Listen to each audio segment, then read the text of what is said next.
Well, here we are on the road in the sun, doing a walk and talk because I need exercise.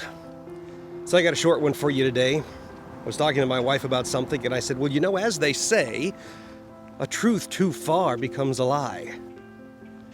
And there was this pause, and my wife says, who says that?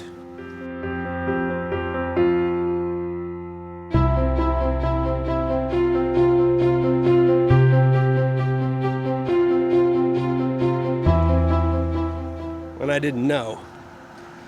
And I looked it up, and I couldn't find it anywhere. So apparently, I say that. And that's okay. So let's talk about this a little bit.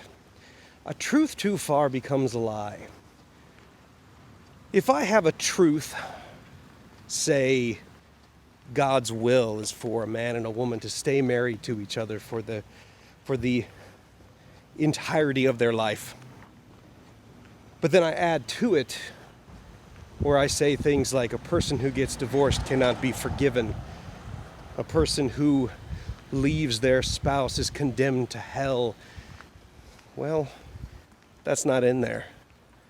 There are things in there that, we can argue about, but that's not in there. So what happens if somebody calls me on it? I've been teaching them their whole life that people who get divorced go to hell and they can't be forgiven. And they discover that that's not true. For whatever reason, whether it's through biblical study or just, their own reason and logic. Well, now they don't believe that men and women should remain married to each other. They throw the whole thing out as a lie. Well, the whole thing wasn't a lie. It was just that last part. Think about Eve. Satan said, what did God command you? And she said, God said, don't eat the tree or the fruit of the tree or even touch it. But God didn't say that. He just said, don't eat it. She added to it, and then what did Satan say? Did he say, oh, you shouldn't eat it? So Satan argued with her. He said, you won't die, which, touching the fruit of the tree, he's right.